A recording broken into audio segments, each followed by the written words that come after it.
All right, everybody, welcome to our webinar today. I really appreciate you joining.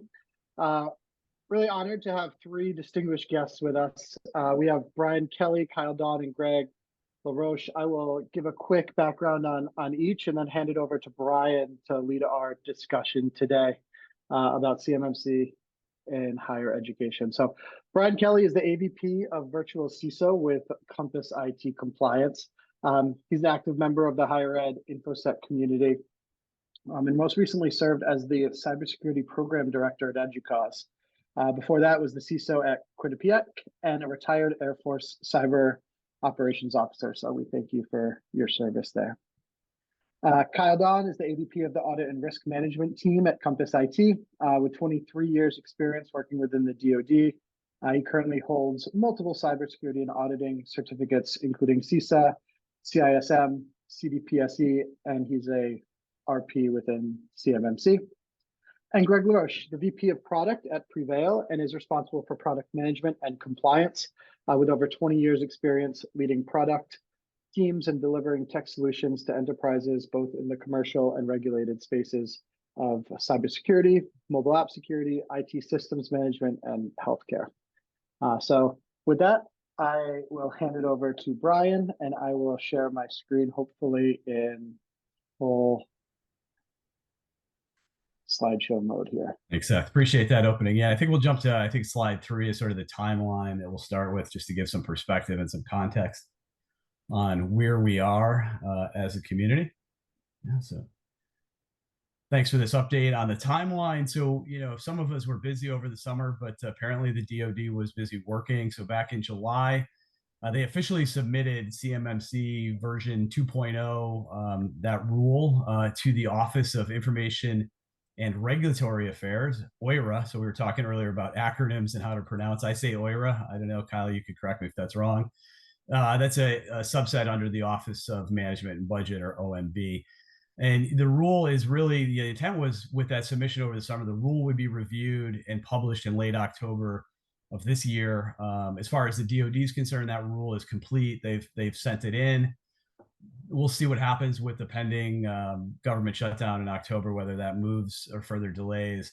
And again, whether the other thing to consider is also whether it will be a proposed rule or an interim final rule. That's yet to be determined. And why that matters is it will affect the CMMC timeline, where we'll start to see that when we'll start to see that showing up in actual contracts. So why that matters, and really, when you think of sort of the regulatory review or the countdown toward publication began once that rule was submitted over the summer. And it's all executive branches, all regulations, all rules have to go through this OIRA approval process for rulemaking, right? So that's where sort of that sits, is in that rulemaking approval and process. We know there's been a number of delays that have faced CMMC over the last, I don't know, Kyle, it feels like the last decade, but it hasn't been that long. It just feels that way.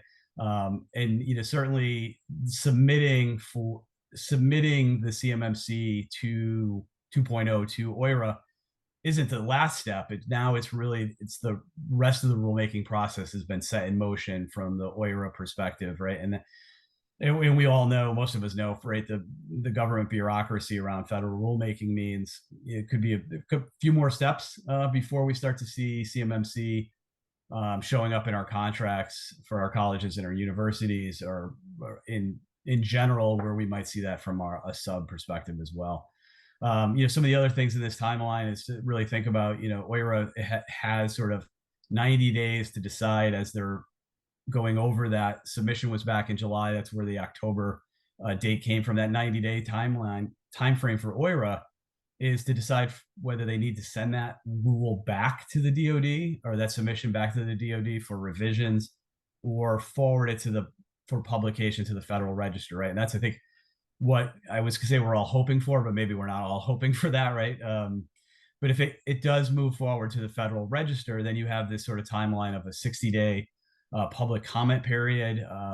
So again, if it's published in the Federal Register in October, we'd see that sort of comment period end toward the end of December 2023 with that 60-day public comment period. But I think a lot of that still is in flux based on the timeline that we drafted, sort of doesn't take into effect whether a government shutdown is looming or not. I talked a little bit earlier about sort of whether CMMC, when it does publish, whether it's published as either an interim final rule or a proposed rule, and that's sort of some of the ways that these things come out of OIRA is in either of those two forms. The primary difference typically is really will impact when CMMC goes into effect, right? When we start seeing that show up in contracts. The difference between an interim final rule from a language perspective is you can have an interim final rule effective before an agency responds to those public comments during that public comment period, or a proposed rule is effective after the agency has responded to the public comments. It's sort of that's the nuance of those two pieces of it. From there, once we get past the comment period, once we see whether we have an interim final rule or a proposed rule, the idea is that we'll start to see CMMC show up in sort of a 3-year phased rollout into the contracts, into clauses in the contracts. So here we are, mid-September of 2023. We're anticipating CMMC showing up in contracts in either late Q4 2024 or early Q1 2025. And we're having this "Where do we start?" webinar today. And why are we doing that? Because on average, and Kyle can dig into this a little bit deeper, but on average, we see colleges and universities, or any entity therefore that's trying to be CMMC compliant, takes on average 12 to 18 months to go from where do we start, right, beginning that journey, to being assessment ready. So as a security practitioner, as someone that's been in higher ed for a long time, it's always like, let's start now. Don't wait for it to publish in the federal rule, in the Federal Register. Rather, what are the things that we could be doing now? How can we get started? So we've got a series of questions that we're going to throw at primarily Kyle, and then Gregg and I are going to help answer some of those questions with him. But just to sort of get us started, Seth, if you want to jump to the next slide, I think the real first question for Kyle is around, how does an organization know, right? How does a college or university know where they should begin? As we think about levels, and Kyle, let you talk about sort of the levels of a CMMC awesomeness, as we were talking about earlier. Yeah, no, and you mentioned it earlier, Brian, of it takes time, that 12 to 18 months. And the first step is ultimately finding out what and if you actually need to comply with it. And the first thing is looking at the contracts that you may be bidding on with the DoD. And will I be collecting or being able to affect the security of FCI or CUI? And once that's been determined and how you handle it, whether it's you're producing that for a government entity or they're providing that to you, will help you determine that level. And with the initial implementation of CMMC, 3 years ago, and we had 5 different levels, and it was a little bit more confusing. And now, after the request for comments that they got with assessors, and they've sort of tightened it up a little bit with the 3 different levels, 1, 2, and 3. And I think that's really cleared it up a lot from what it was. And essentially, you could look at a NIST 800-171 and say, this is essentially all the controls that I need to be in adherence with to be considered a level 2 office seeking certification, or university, if that's what it was. So maybe you don't need to go directly to C3PAO and say, hey, we're ready for an assessment, but some building blocks that you could start with would be looking at a NIST 171, and then just actually doing an assessment of the university and what types of information are being collected or are anticipated to be collected or produced for the government. And I think we forgot to mention too that Q&A is available. If you have questions, feel free to drop the questions in there. I like these to be sort of interactive and get as much engagement as we can. I'm not sure if the chat function's working where attendees can chat with each other, but certainly in the Q&A, let us know. And I think, Kyle, I think sort of what I've seen in my experience is you know, a lot of times maybe the CISO or the CIO or the IT apparatus at a campus may not be necessarily aware of all CUI and different research pockets of the university, or what a particular professor or Yeah. research, you know, is going out looking for grants. So, you know, excuse me, to some degree, it's starting to ask, right, and socialize this at a board or president or cabinet level around where are we seeing these potential impacts from our DoD research or DoD grants. I know a lot of the larger R1s research institutions are starting to staff up specifically an individual for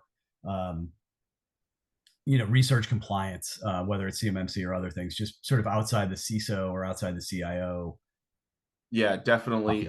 For a university, you're going to have to get that board level approval just so that they understand what's going on. I've went out and did a couple readiness assessments with some universities, and it can be a chore if you don't understand where all those different pieces of information are, and being able to get the board approval of, yes, we need to be CMMC compliant. We'll give you the resources. And that's what I found a lot of universities wanted to be CMMC compliant or start the process of it, but they're not getting those resources because there are a lot of different things that go into this. It's just not, hey, we fill out the paperwork there, and here's our submission that we're CMMC compliant. The way that they've changed it is, you know, certain organizations are going to have a third party come and do it versus a self-assessment. And then most universities, except for very special ones that may be creating CUI at a national security level, may have to have a government-led assessment. Yeah, and I think that I've always sort of explain the self-assessment versus having that third party is, it's when I ask my teenager if they've done their homework, they always say yes.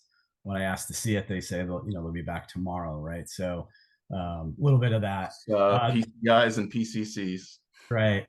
This question in Q&A from Abdullah around, do we think Penn State will settle or go to trial? And that's a fairly new CMMC CUI-esque case. I don't have a lot of detail on it. I don't know where I would say.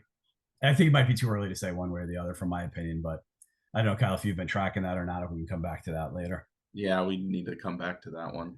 Yeah, I'm not a lawyer, but lawyerly answer is it depends, right? So I think the next question, if we jump to slide 2, is really around how do we scope it, right? Is it the entire university? We talked a little bit about having a research function on campus and trying to keep it scope there. Many folks over the years are familiar with sort of network segmentation. Maybe they've gone through a PCI DSS where you have to carve out, or we like to use the word enclave when we talk about CMMC. That's clearly a DoD and a government term. But can you give us a little background of what you've seen and what your experience has been there?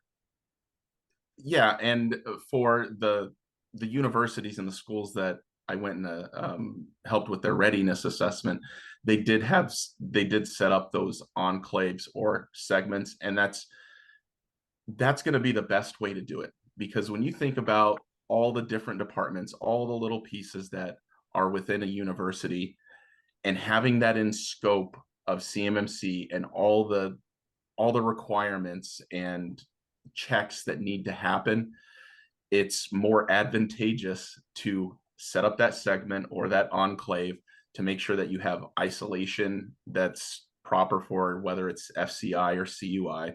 You have the access controls for the people that need to have the access, the data that it's encrypted properly. And there's things within a university or a school that don't necessarily need all of that as much as FCI or CUI. And to apply those to those may cost more than what the university really needs to spend to be considered CMMC compliant.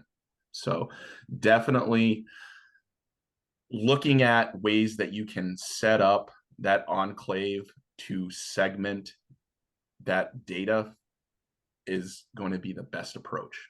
And once again, that goes into the 12 to 18-month period. And that's on average, typically. You know, there may be some universities that already have pretty good segmentation set up, and they can just add another section and, hey, we already done this. There's others that it may be hopefully not a flat network, but it's going to be a little bit of work for them to get to that point so they could safely say, yeah, we're ready for an assessment. Yeah, I think those are always the challenges, right? Where the maturity of the organization, what structure they already have in place, how far along, right? Has there been CUI in place before they recognized that they needed to protect it?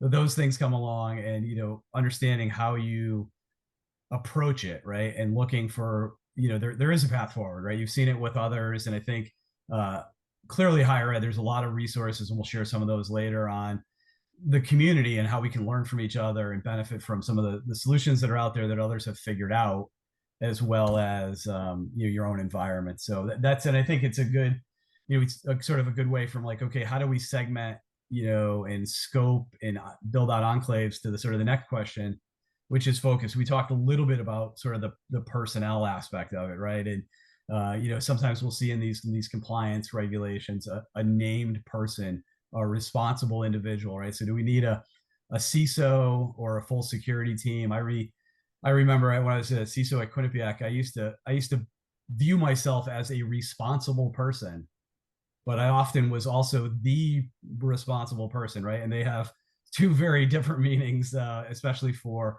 when you think about lawsuits and being sort of held accountable for compliance or non-compliance. So can you talk a little bit about from the regulation from CMMC 2.0 with regard to what you need for that role or that team on a campus? Yeah, like,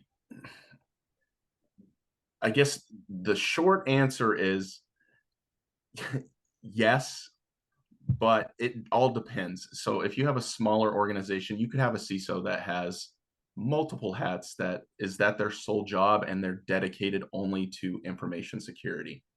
Maybe not. Maybe they are also the CISO and the CIO and the network admin and the developer. And so having all those hats puts a burden on that. Do you have to have a dedicated one? No, but it would be very beneficial depending on the size and complexity of the organization, how many people you have on your team, how many teams you have, to be able to monitor these systems and respond to activities if something were to occur. And again, I mentioned it earlier. We when I was at Educause, we were starting to see some of the larger institutions that were sort of hiring and building out staff specific for that role. So not necessarily a CISO, they would have that somewhere else at the university level, but someone that was charged with CMMC compliance or, in research security within the organization, right? So responsible for that aspect of security within the campus. Yeah.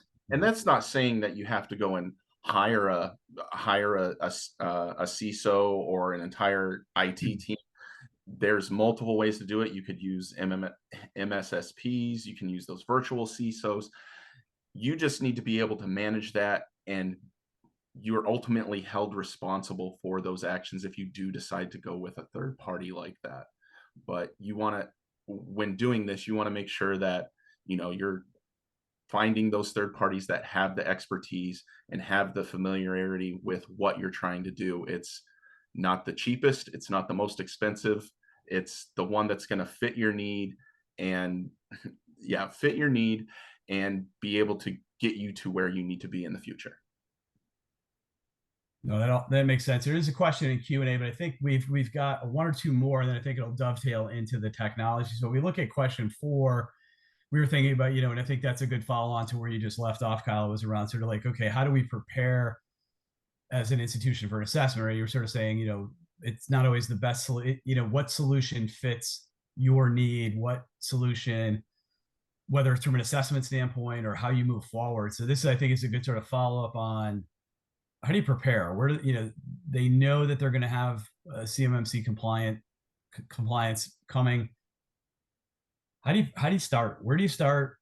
Where does the college or university begin if they're at the beginning of this journey? Yeah, like I mentioned earlier, first it's going to be, determining whether you're going to be having FCI or that CUI. And then in some special cases, if you are handling CUI, depending on if it's determined that it's with national security interests, that's going to determine some other things. But really, it starts with understanding what kind of data that you have. And then from there, all right, we now know that we have the FCI or the CUI. Where is it going to be residing? How are we going to protect it? Who's going to protect it? Who's going to notify us? What is going to be the frequency that we're going to have to be doing these types of assessments? We know that it'll need to be at least annually for a level 1 and some level 2s, but should we be doing internal ones to make sure that the controls that we set it up January 1st and we don't check it till December 31st isn't really going to help you out when you're trying to attest that year later, versus, hey, we're doing those periodic spot checks every quarter or whatever it may be. And then the tools and things that may be needed to implement these enclaves and to protect that that FCI or the CUI, and really seeing what's out there for solutions that could help you with it versus what can we do internally. And it goes back to your 12 to 18 month thing. It's not a quick process, and it takes a lot of thoughtful planning. It can't just say, we want to be here, let's go. Yeah, in conversation and engagement, right? I think that there's no CMMC in a box, CMMC compliance in a box. You can't go out and buy that compliance, right? It's really, like you said, I think understanding as you're entering into these contracts and we're seeing these clauses and understanding what type of data we have, either as research institutions or subcontractors or contractors directly for the DO. There's a lot of on-campus engagement, right? Mm-hmm. Understanding, like you said, all of that requires us introverted IT and security folks to get out and talk to researchers, talk to our faculty and our staff in those areas to understand what they have, what they're doing with it, and sort of start to answer right all of those questions. Build that so that as you prepare for the assessment, you're ready. We're looking at sort of the next question you touched on, sort of the technologies, right? What are the technology fits? Yeah, I was going to say, but real quick before we move on to that one, even though you may have all that stuff implemented, what I find when I go and do these assessments, these audits, it's documentation. It may be the greatest system in the world, but I don't have it documented. Having that network diagram, that data flow diagram, those are requirements. It was like being able to produce the documents that can confirm these are in place and operationally effective is huge. And that is a struggle for a lot of organizations. And that's not even organizations looking for CMMC compliance. Right. That's the auditor. It's across the board. Yeah. Right. And it's not unique to higher ed either. I think, everyone, when we think about IT operations or security operations, we're always like, let's just get it done. We'll go back and we'll document later. Right. And that could, and then that documentation is 5 years ago. Right. And it's always, back to the homework analogy, right? Showing your math, right? Being able to, I've done it, but, show me that you didn't, Google the answer. Show me that you have that documentation behind it. And a little bit of the next question is that, right? There's a big piece of that is policy, right? So showing, that you have a policy that dictates how you're going to be compliant, how you're going to do the work, standard operating procedures, all of that wickets. And then there's technology, right? And one of the reasons we're here and we're grateful that PreVeil invited us to co-present today is they have a solution in this space. And you've said there's others that, you're familiar with, Kyle, and we're going to share. That might be in the link as well that Nick or I was just going to remind Seth. So if I don't have the ability to share into chat to the attendees. So if you can drop links that we shared earlier amongst the panelists out to the attendees, that'd be great. That way they can be somewhat distracted while Gregg and Kyle and I are talking. They can start clicking on things. I know sometimes we hold those in reserve, but at any rate, we'll get those links out, make sure folks that are attending can see all that stuff. And I'll let Kyle, you and Gregg talk a little bit about sort of what technologies and policies we need to get into this path. Yeah, for that link, one of my coworkers, Derek, he actually found this, and it's funny. It's the Center of CMMC Awesome, or the CMMC Center of Awesomeness, and it's actually pretty awesome. There's a whole bunch of stuff in there. They actually have a spreadsheet that sort of breaks down the size of the organization and the technologies and tools that could be used. And I've looked at it before, and I'm like, yeah, there's Splunk and WebRoot for a client, Office 365, stuff like that. And then doing this webinar with PreVeil, I was like, oh wow, they're listed here on the Center of Awesomeness thing. So I thought that was interesting. But if you follow that link that either was shared earlier or that's in the chat now, this is not an exhaustive list. These are suggestions. But once again, if you decide to go, when you're doing part of your vendor due diligence, is making sure that they're going to meet the where you want to be, not necessarily now, but where you're going to want to be in the future. And Greg, there is a question in Q&A around sort of authentication and authorization, which may be a little bit on the periphery of where PreVeil touches, but it's sort of in that enclave, right? So, should we be looking at a separate authentication or for CMMC in the enclave, or is a shared service okay? But a good opportunity to sort of talk about the space that you provide compliance with from a PreVeil perspective. Sure. Yeah. I think maybe let me riff on the technology topic first for a couple of minutes, and then we'll circle back and talk about a specific service like authentication. So then it'll make a little more sense, I hope. So my comments are going to mostly be geared around protecting controlled unclassified information, or CMMC level 2 requirements, because that's typically where we're going to have the most benefit as a vendor or a solution provider. So then going back to our earlier comments, where we look at, well, what is the basis for all this work and all this study and documentation Kyle was talking about? And it all goes back to that 800.171 baseline and those 110 controls, and how do they apply to the information that flows through my organization? And so that's a big question, right? And so the early comments are all around, well, let's figure out where it is and where it goes and who touches what, and make sure we understand the lay of the land, and then select an approach. And we talked about enclave. Now this is where I'm going to get to my point finally. So PreVeil is really a really good solution for an enclave type solution. And the reason we say that is because we see the enclave decision being really, it's kind of two-sided. One is, yeah, you want to control the scope and have the quickest, simplest, most effective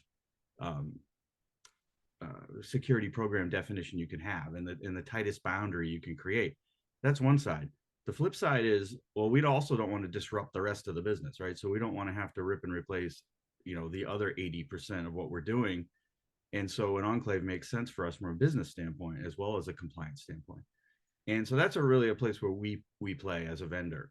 So, and in terms of the specific technologies, if you're not familiar with PreVeil, we provide end-to-end encrypted solutions as a service, as a cloud service. And principally, we provide end-to-end encrypted messaging, and we provide end-to-end encrypted file collaboration and sharing.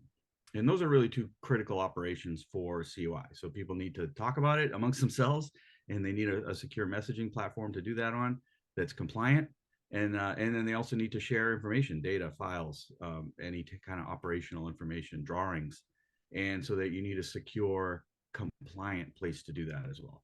So that's really where we see a particular advantage. Now, to get back to the question at hand is, what else do I need to do, right? So on top of messaging and file collaboration, you also have a lot of other requirements in the 110 controls. And our system does participate in a lot of them to one degree or another, because we enforce a lot of the rules within our system. But there's also other things like authentication and authorization, as our question from Colin came in earlier, and saying like, well, what if I have an enclave? Can I use the same service to do authentication? And the short answer is probably. Depends on how you set it up. Really, it's all about satisfying the assessment objectives for the 110 controls and the ones that pertain specifically to authentication and such. And those control objectives say things like, well, you have to understand, you have to only authorized people can access the service according to their role or according to your policy.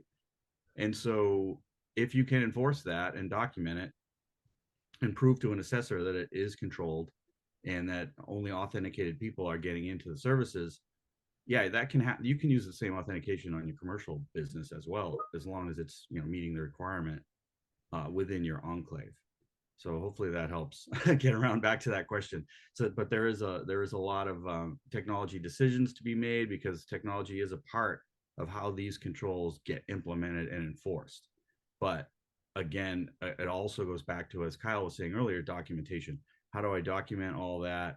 How do I make sure I can describe the shared responsibilities between my technology and my policies and procedures and other things that are going to cover the control in its entirety?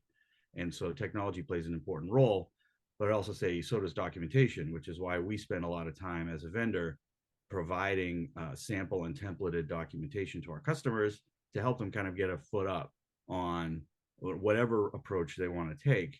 They will at least have a starting point in terms of how to document the coverage for all of those assessment objectives and controls. So that's a lot of words thrown at you all at once, but I think hopefully that covers the question thoroughly in terms of what technologies and how do policies fit in, and how that is really a critical part of your path to CMMC compliance. Yeah, and that's a good point too, Greg. You may already have that authentication within your organization. It's just maybe fine tuning it whenever implemented with an enclave. I went across organizations like, we have username, passwords, and then we have our multi-factor. That's great, right? And I was like, well, what's your re-authentication period? And they're like, oh, you know, it's like 95 days, 100 days. And I was like, does it really, is that really multi-factor? You do it once and then your password expires before your multi-factor re-authentication period is. So looking at fine-tuning things like that, but you may already have some solutions and you don't have to go out and buy new things.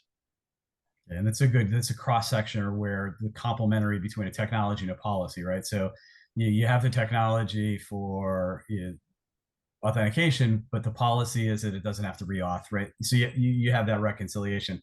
And I think we answered most of the questions. Sort of the next one from Adula was around how do you address each of the 320 assessment objectives? And that maybe moves us into question 6, which is a little bit about what will a CMMC assessor or C3PAO. I always want to say C3PO.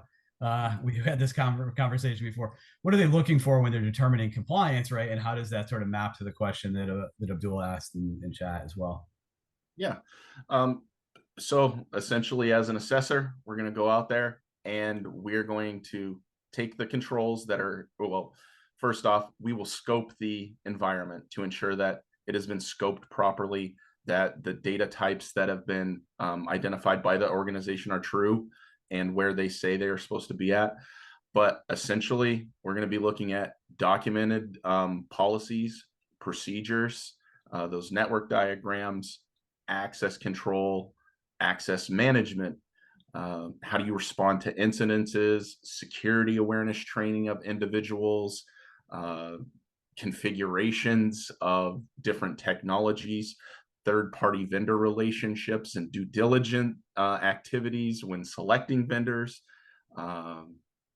risk management, internal risk assessment frequency, the continuous monitoring. As an assessor, I'm going out there and I'm looking at every single control and everything that's going to be applicable to that specific one. You may have multiple different things that need to be looked at for a specific control. One of them being, we'll stick with the authentication since that was just brought up. But, you know, we have different levels of enclaves. We have an enclave that works with FCI. We have one that works with CUI, and then we have ones that would work with that CDI or that national security CUI. So we'll be looking at the ways that the things that have been implemented for that to ensure that each data type is protected adequately, and having all those documents and everything that we hate to do in place will definitely make the assessment go smoother. But a good practice is also to do a mock assessment before an assessor even comes out. And that could be done internally, where I look at whatever the controls are for a 800-171 or CMC level 2.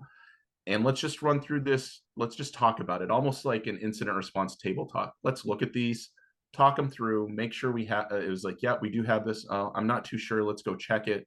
You could also, this is probably another link, but look at the CMMC marketplace and go find some RPOs or that don't assess you, but they could get you in a good position with a readiness assessment. They're not the official assessors, but they can go out there. They'll prep you. Essentially, it's essentially me. I'm a registered practitioner. I can't certify assessments, but I can go out to organizations and say, these are the things that you need to improve on. And when you do that assessment, more than likely you will pass it. I am not the assessor, but I can, with a certainty, I can say that you would pass it. A coach or a trainer, and I think it was Lillian put in Q&A, the regulatedresearch.org. We'll get that dropped in chat. Is a group that Carolyn Ellis headed up, and I think is still a major principal. It's a great resource for higher ed, not only for CMMC and more broadly around regulation. So we'll make sure we get that in the resources in the chat that we put out. So I just want to make sure we captured that. And I think, the next question is, all right, so we're ready, we're coached, we got a trainer, we're getting prepared. How often are we going to go through this exercise? Question 7 is like, okay, at what frequency are we attesting? And is there different frequencies, I guess? So right now, level 1 and level 2, it's an annual self-assessment, with the exception of certain level 2s that will be required to perform that the national security information. That'll have to be done by a third party. It'll have to be done by a third party. And then those level 3, the highest priority critical defense programs, that's going to be a government-led assessment. So essentially, as long as you don't have national security or have critical defense programs, you can do a self-assessment annually.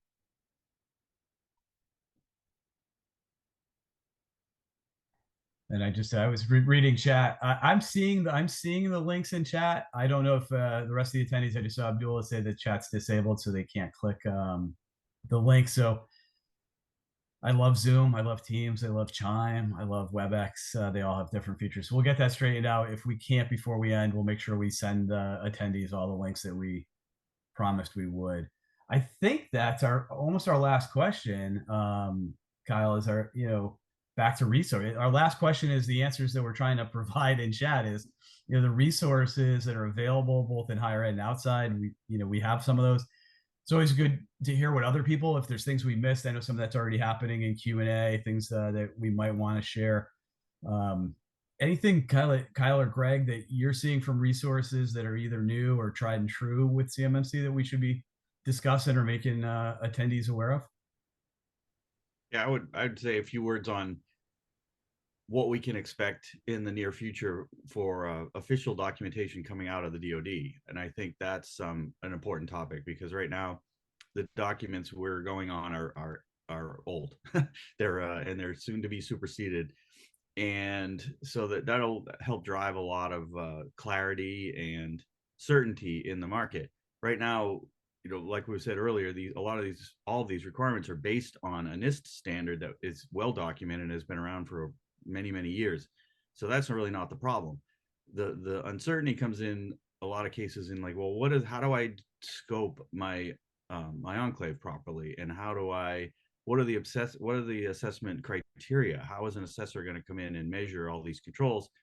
What are the different types of COI and how they look at them in an assessment, and a lot of these things that we have a pretty good feel for what they are based on the previous documentation, but we're really looking forward to seeing the updated CMMC 2.1 releases that should be very soon hitting the market when the rule goes into public comment. as we were saying at the top of the meeting when Brian was talking about timeline. So I think that's, from my standpoint, that's one resource we're all eagerly awaiting, and then while we're waiting, there are a lot of great things out there that Kyle was talking about, and there are a lot of links to resources that can be particularly useful, and again, there's lots of expert help available out there if you need it, in terms of folks that are fully trained and ready to assist in this area of expertise. So I was just going to comment a little bit about final CMMC documentation that we should see pretty soon. Yeah, no, it's a good call out. And I think the community, this community, especially in higher ed, they talk to each other, they work with each other. Again, the call out for the regulated research group work, community of practice, or the RR-COP. There is Educause is coming up next month in October in Chicago. It's Cybersecurity Awareness Month. So there's sort of two aspects of that. One, I know that PreVeil and Sanjeev and Virginia Tech and University of Cincinnati have a breakout session for those of you that are attending Educause. I'll be there if you want to stop and say hello. And also just sort of thinking about awareness education, right? I'm coming from a higher ed background. I'm remiss to say training, because we know a lot of times in higher ed, our faculty and our staff don't like the word training. Kyle or Greg, have you seen anything specific around CMMC sort of awareness education, or things that from a compliance standpoint, institutions should be looking at to ensure that researchers that are interacting with the CUI or the FCI are doing awareness education? So there's not like one size fits all or whatever. There's multiple ways you could do this awareness learning or awareness training, whatever you want to call it. But essentially, it's there within 800-171. There's certain, I can't remember what the control is offhand or whatever, but there's going to be certain requirements that talk about the different the different activities that need to be included in awareness training. One of them being like phishing, insider threats, data protection, things like that. I can't remember it offhand. That's why I have the list for them, so I can go and check to make sure it's all contained within the policy, that it says awareness training that's done, and then reviewing those records of completion for those people, and then actually the awareness training programs. I actually sit through it sometimes, and like, just send me the link to it. I'll sit through it, make sure it gets everything that needs to be in there, and then if it's not, recommending some enhancements to it. Make sure you consider whatever it may be that may be lacking. It was another question sort of snuck in through the chat versus the Q&A. It was around sort of grant or funding opportunities. So a lot of times the institutions are looking for maybe grants to help with CMMC compliance, or language where that can be included in contract clauses to sort of recoup or recover. I always forget the exact language for those additional costs. Any guidance on that you could provide? So I'm not personally aware of it, but I do know that there are, it was when they still had the 5 levels. It was CMMC level 1.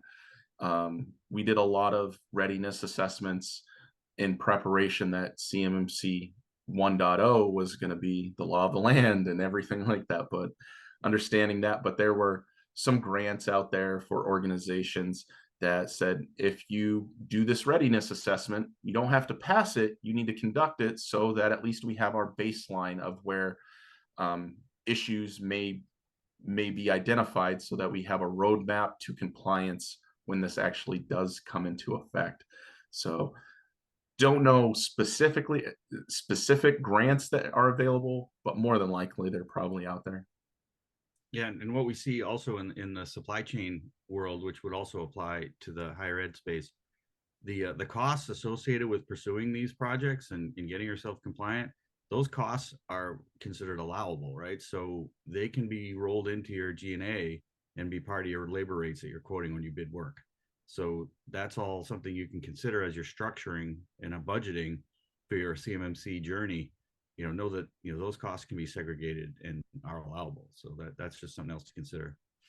I was typing, and those of you that know me know I can't talk and type at the same time, so that was the delay. I was just going to add, there's also student freedom initiative that is working with HBCUs under 800, 171 and CMMC compliance. So if you're an HBCU, I'll make sure we get that link added. You might want to check out, they have some grants, some funding resources there as well.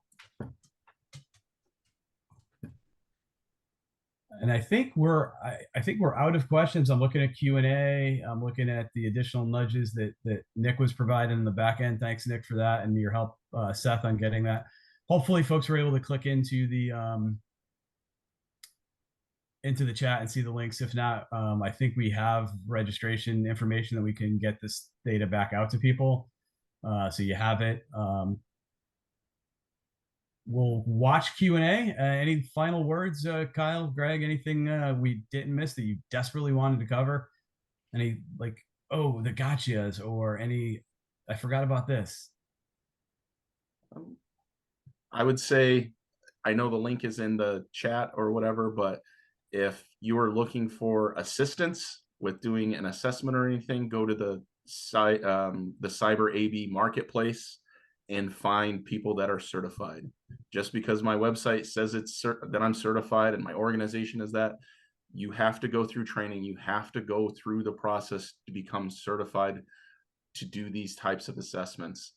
And the marketplace is the only place that record will be contained.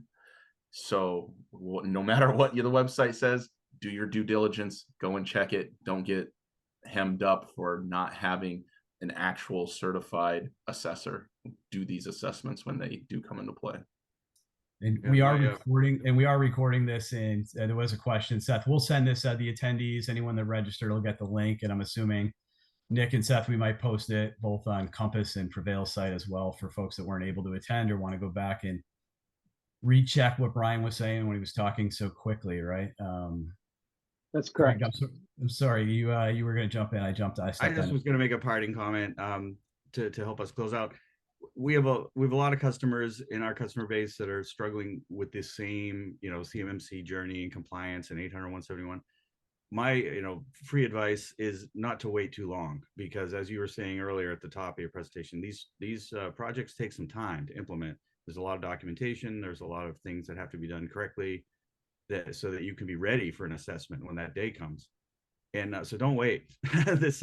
There's a lot of help out there and a lot of solutions out there. And like we were saying, 800, 171 has been around for a long, long time. So everything is there that you need to implement a program that will put you in really good shape for when CMMC hits your contracts.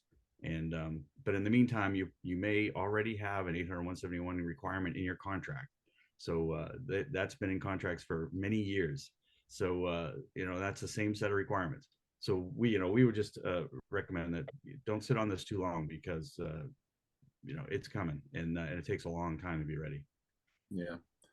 The other thing would be, as a higher ed institution, I've worked with many, information sharing between universities and colleges and schools, it's a lot better than private organizations for some reason. So use those types of resources. What are you doing to help out with that? Oh, didn't even consider that. And don't try to do it on your own.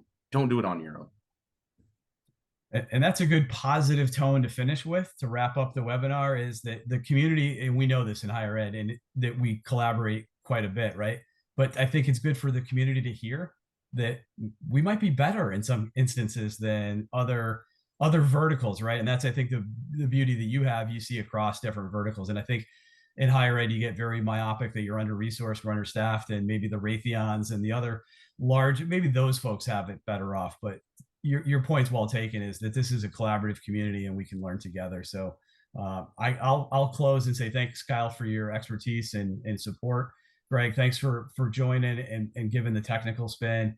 And thanks to PreVeil. They've been a great partner while I was at Educause, and throughout the year, Sanjeev really has a special place in his heart for higher ed, and he understands some of the challenges that we've isolated or talked about today. And I think that's why we're here, trying to talk to this audience to make sure that we can collaboratively help each other. So thanks to everybody. Nick and Seth, thanks for your help behind the scenes.